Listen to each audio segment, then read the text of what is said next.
Un saludo a toda nuestra audiencia a este video de perspectivas económicas correspondiente a la primera semana de mayo del 2016. Soy Osman Gordillo y definitivamente nuestras proyecciones en la semana que acabó de pasar fueron muy acertadas, estamos orgullosos.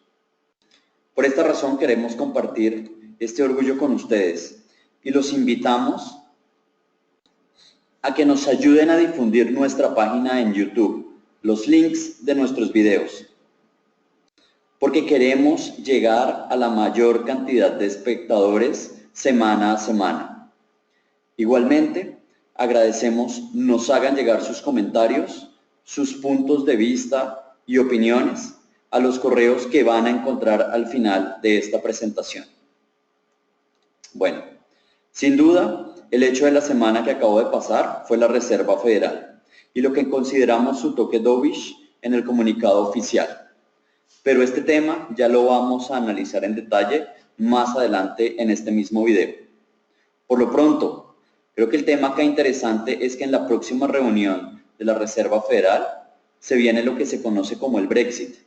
Y por cuestiones del destino, este referendo, esta votación, será unos días después de la reunión de la Fed. Por lo tanto, nuevamente el Banco Central de los Estados Unidos va a tener una decisión bien complicada, porque tendrá que tener en cuenta este riesgo que aparece en el panorama. Y creo que necesariamente debe considerar las consecuencias de una subida en la tasa de referencia días antes de esta votación. Pero bueno, como había dicho, este tema lo vamos a tratar en este video en la parte correspondiente a los Estados Unidos. Bueno, antes de comenzar con nuestra agenda, quisiera resaltar dos hechos que me parecen de la mayor importancia. Por un lado, el dólar sigue mostrando un comportamiento hacia la debilidad muy fuerte. Puntualmente, si medimos el comportamiento del índice DXY, el domingo por la noche, este se ubicó por debajo del nivel del 93, el nivel mínimo desde hace ya varios años. Por lo que este comportamiento va a generar una fortaleza en las monedas de la región, puntualmente en el peso dólar. Fíjense ustedes lo interesante que es esta gráfica. El nivel del 93 había sido el mínimo en múltiples ocasiones. Y antes de eso, es decir, antes de alcanzar el nivel del 93, vino en un rally bien importante. La ruptura que se está dando en estos momentos de ese nivel implicaría un movimiento rápido que puede ser de sobrereacción a la baja.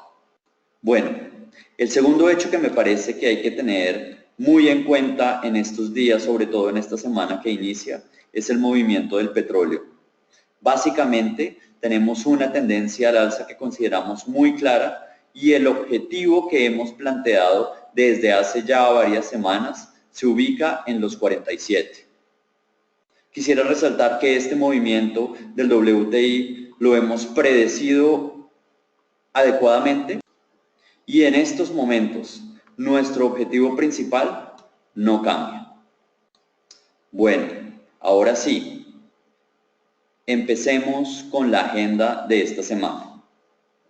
Vamos a hablar principalmente de tres temas. Primero, vamos a iniciar, creo que con el tema más importante de la semana pasada, y es en Estados Unidos la reunión de la Reserva Federal, el comunicado oficial y lo que consideramos el toque dovish de ese comunicado. De ahí vamos a pasar al tema del petróleo, vamos a analizar el último reporte de producción por parte de la OPEP. Y finalmente vamos a analizar el tema local, el tema Colombia, en donde vamos a ver dos cosas. Por un lado, la subida de tasas del Banco de la República de 50 puntos básicos en línea con lo que estábamos esperando, y por otro lado, nuestra perspectiva de inflación que se va a conocer el día 5. Bueno, Entonces, iniciemos con nuestro primer tema, que es Estados Unidos. Y en este caso, digamos que para dar un contexto al comunicado de la FED, me parece que debemos iniciar por el final. Y básicamente, ¿qué es el final? Ver el efecto del comunicado oficial en algunos activos que considero muy relevantes. Básicamente, en esta parte tenemos el momento en que se dio a conocer el comunicado de la FED y estamos analizando el comportamiento de 4 activos: los tesoros de Estados Unidos, el dólar, el Standard & Poor's y el petróleo. Y en últimas, creo que hay 3 conclusiones a tener en cuenta. Por un lado, la debilidad del dólar, medida en este caso por el índice DX. Por otro lado, la preferencia en los activos de riesgo, medidos por el Standard & Poor's y por el WTI. Y finalmente, la caída en las tasas de los bonos del Tesoro. Creemos que estas señales en este grupo de activos lo que implica en últimas es que el mercado percibió el comunicado oficial de la Reserva Federal como un comunicado dovish. ¿Esto qué es? Con un sesgo bajista, o por lo menos menos agresivo en términos de subidas de tasa de referencia. Entonces, el mercado en general vio este comunicado como muy, digamos que prudente. Y esa prudencia evidentemente le dio mucho, digamos que fuerza a los activos de riesgo.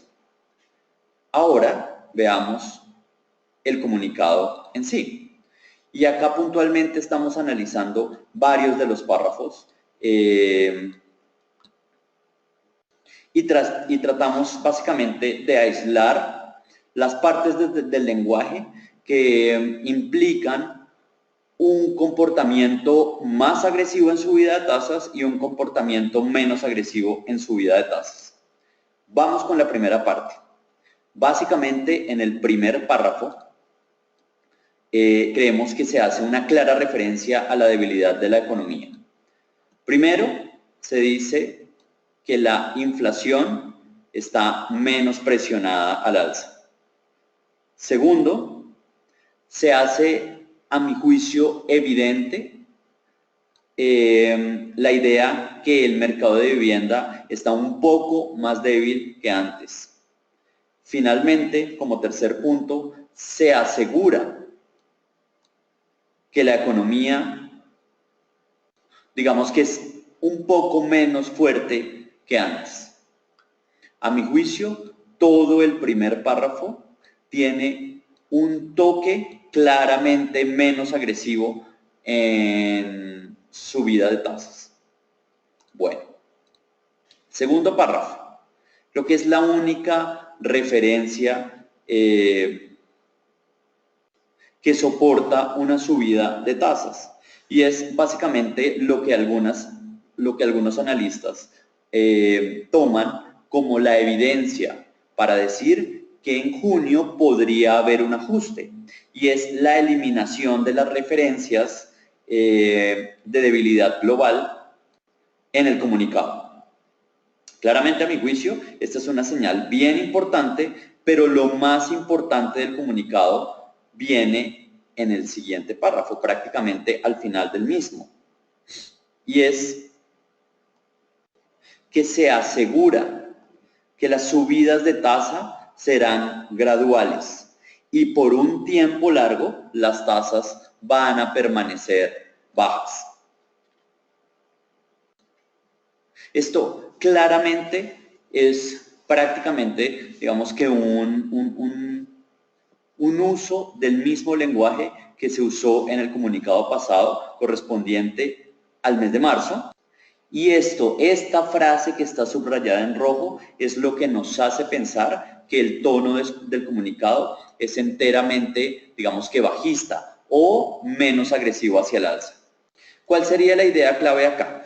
La idea clave es que se está determinando que el ritmo de subida de tasas va a ser realmente lento.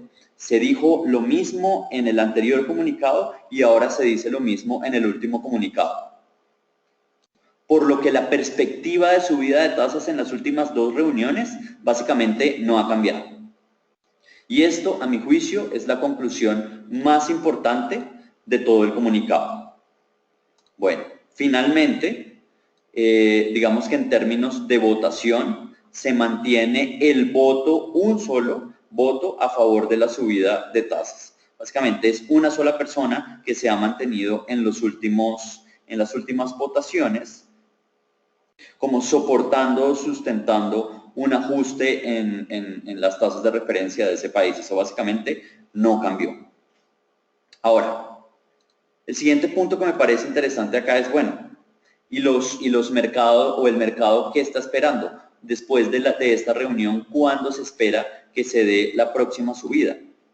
Y en últimas, lo que se ve acá es que la próxima subida se estaría esperando en diciembre. Es el primer mes con una probabilidad mayor a 50. Si vemos, la probabilidad de subida de junio es únicamente del 15%, de julio 30%, y si nos vamos más adelante a noviembre, ni siquiera es un 50%. Entonces, uno esperaría que la Fed mantenga las tasas en estos niveles por varios meses, o por lo menos eso es lo que está esperando el mercado.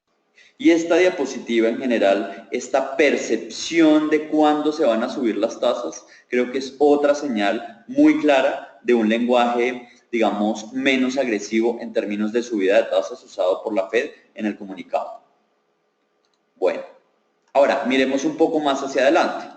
El próximo comunicado o la próxima reunión de la Fed es el día 16 de junio. Pero fíjense ustedes acá lo interesante. El día 23 de junio va a ser la votación que se conoce como el Brexit. Es decir, prácticamente están en el mismo periodo de tiempo. Y este hecho, esta coincidencia entre estos dos eventos, indica que claramente la Fed no tendría, a mi juicio, incentivos de subir la tasa, porque va a haber muchísimo ruido en general en el mercado mundial, mucho más teniendo en cuenta que en estos momentos, digamos que se está viendo lo que se llama empate técnico. Los votos que estarían soportando la salida serían 41% y el permanecer en Europa sería 47%. Entonces fíjense ustedes, 47 contra 41%. Básicamente eso sería un empate técnico y, a mi juicio, una subida de tasas unos días antes precisamente de darse esta votación implica que el balance entre los riesgos y digamos que los beneficios estaría mucho más inclinado hacia los riesgos. Por eso, a mi juicio, me parece que una subida de tasas en junio, digamos que en contravía de lo que piensan algunos analistas, me parece realmente difícil. Entonces, en resumen, creo que hay tres señales acá importantes para pensar que no deberían haber una subida de tasas en la siguiente reunión. Primero, lo acabamos de decir, el famoso Brexit. Segundo, el lenguaje usado por la Reserva Federal en la anterior reunión. Y tercero, pues lo acabamos también de ver, la probabilidad de subida para junio es únicamente del 15%. Entonces creo que esto refuerza nuestra visión que la Reserva Federal va a mantener las tasas bajas por un periodo de tiempo que podríamos decir va a ser largo. Y esto claramente va a ser positivo para los mercados emergentes, puntualmente acá en Colombia, caída de la tasa de cambio, o sea, el peso se fortalece frente al dólar, y por otro lado, apetito por la parte larga de los títulos TES. Entonces, en conclusión, vemos que en general el rally de los mercados emergentes va a continuar desde el punto de vista de lo que dijo la Reserva Federal. Bueno, sigamos a nuestro siguiente tema, que es el tema del petróleo. Y creo que acá lo importante, lo que más sobresale, es que se dio a conocer la producción de abril, ¿no? Y estamos acá, como ustedes ven en la pantalla, analizando la producción de la OPEP precisamente del último mes comparado con lo que ha pasado desde enero. ¿Qué ideas acá me parecen importantes para resaltar?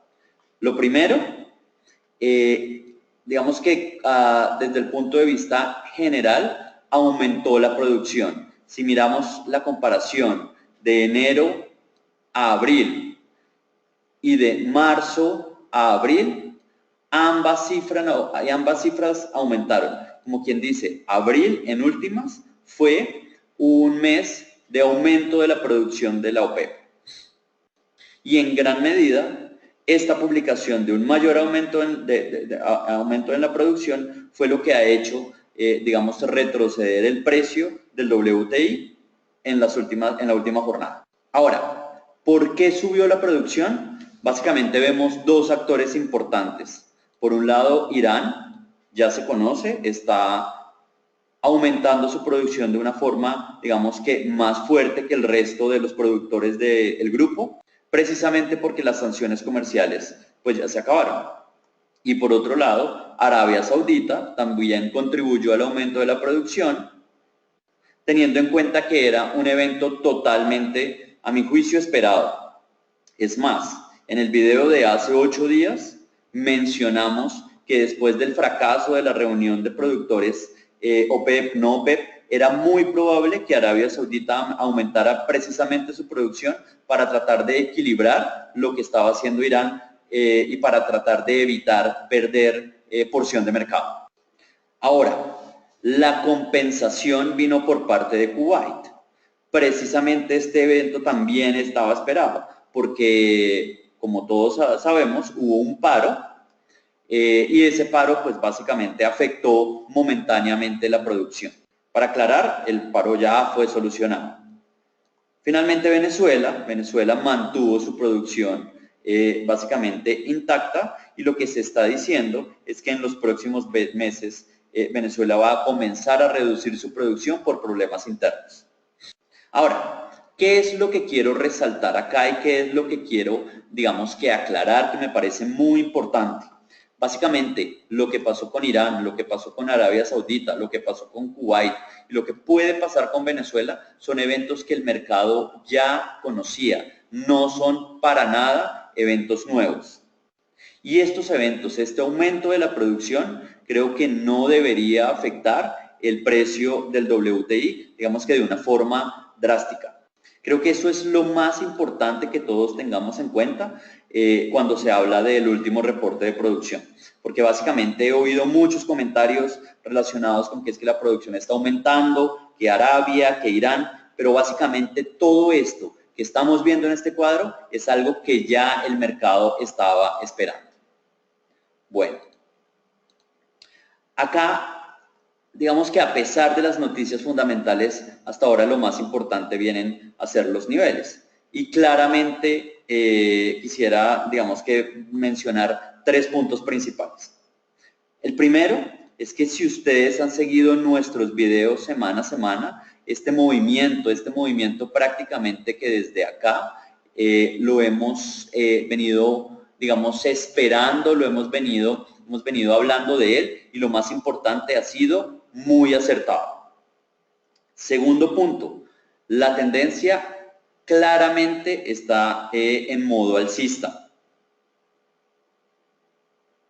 Tercero, nuestra meta se mantiene hacia el 47, 47.8, similar a estos máximos que estoy señalando en este momento.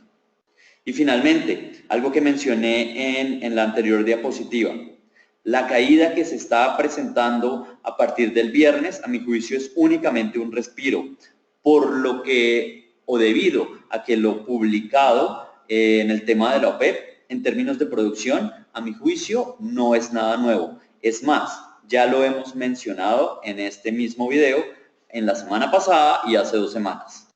Entonces lo importante es darle una real dimensión a la nueva información que llega. Bueno, ahora, sigamos con nuestro último tema, que es el tema local. el tema de Colombia, y en este caso vamos a analizar dos aspectos que me parecen importantes y que van a ser de la mayor relevancia en la semana que inicia. Por un lado, el tema de la inflación, y por el otro lado, el tema de las tasas del Banco de la República que se conocieron el viernes pasado. Entonces, empecemos con el primero, el tema de los precios. Primero miramos hacia adelante y después veamos lo que pasó en la semana pasada. Nosotros estamos esperando una cifra de 0,60 en el indicador mensual, lo que nos daría un anualizado de 8,03. Teniendo en cuenta que el dato del 2015 para el mismo mes fue 0,54, uno esperaría, o nosotros en AdCap esperaríamos, que el ajuste en términos del anualizado sea leve. Alimentos, lo estamos viendo alrededor del 1%. Y en últimas, acá lo importante es que reiteramos y digamos que repetimos la visión que tenemos. Y es que la inflación no tendría o no tiene mucho más campo de subida. Dos cosas simplemente a tener en cuenta. El niño está en franca caída. De hecho, este va a ser el tema principal en la parte de Colombia en el video de la próxima semana. Y el segundo punto que estaría favoreciendo una caída en la inflación es que el efecto de la devaluación pues está perdiendo importancia y claramente, a mi juicio, el comportamiento de la tasa de cambio debería afectar hacia la baja el precio de los bienes transables. En últimas, mantenemos nuestra perspectiva que hemos venido manejando en los últimos meses y es de una caída al final del 2016, digamos que bien fuerte. Puntualmente estaríamos viendo la inflación a final de año alrededor del 5,5. Bueno, ahora vamos con nuestro siguiente tema en la parte de Colombia y es el tema de tasas del Banco de la República. Básicamente se subieron 50 puntos básicos en línea con lo que estábamos esperando en AdCap. Únicamente el 30% del mercado estaba esperando una subida de 50 puntos básicos. Y a mi juicio lo que más me llama la atención en general del comunicado como un todo es que el lenguaje fue muy similar al de la anterior reunión. Por lo que nuestro escenario se mantiene intacto. Creemos, y esto es lo más importante, que un movimiento agresivo como el que se observó el viernes pasado no es señal que el Banco de la República esté preocupado por la inflación. Por el contrario, creemos que este movimiento agresivo indica el fin de una política monetaria restrictiva. Esta subida fuerte, agresiva y a nuestro juicio última, ya la habíamos previsto desde el video de hace una semana. Por lo tanto, los invitamos a que vean las razones precisamente que nos llevaron a plantear este escenario. Bueno, el 5 de esta semana, creo que lo más importante de la semana que inicia, se va a publicar la cifra de inflación y obviamente todos nosotros vamos a, digamos que, recalibrar nuestras proyecciones teniendo en cuenta el observado que salga y que estamos seguros va a ser muy parecido al que nosotros proyectamos de 0,60. Ahora, veamos dos cosas. Por un lado, en la parte externa, digamos que un ambiente favorable, el petróleo subiendo, la Reserva Federal con un lenguaje menos agresivo en el tema de subida de tasas.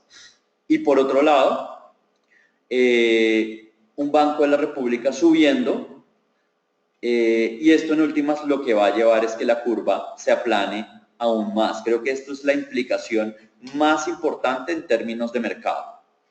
Y es muy posible que vayamos hacia niveles históricos de aplanamiento de la curva, por ejemplo, en las referencias básicamente del 18 y 24. Bueno, eso es todo por esta semana y como siempre quisiera dejarles 3 ideas que me parecen de la mayor importancia. Primero, la Fed. Vemos una Fed con un perfil y con una intención de subir las tasas de una forma lenta. En teoría, la próxima subida será hasta el final del año. Segundo, el Banco Central en Colombia, más 50 puntos básicos, creemos que este movimiento agresivo sería el último. Finalmente, el petróleo, nuestro escenario básicamente sigue intacto, nuestra meta, un nivel que oscila entre el 47 y el 47.8. Bueno, muchísimas gracias por ver este video. Por favor, si tienen algún comentario, escríbanos a los correos que están viendo en la pantalla. Les deseamos una muy feliz semana y por favor, si quieren recibir esta presentación en el formato PDF para que le hagan vínculos y para que usen los vínculos activos de nuestra presentación, escríbanos y las hacemos llegar a la vuelta de correo. Muchísimas gracias y feliz semana.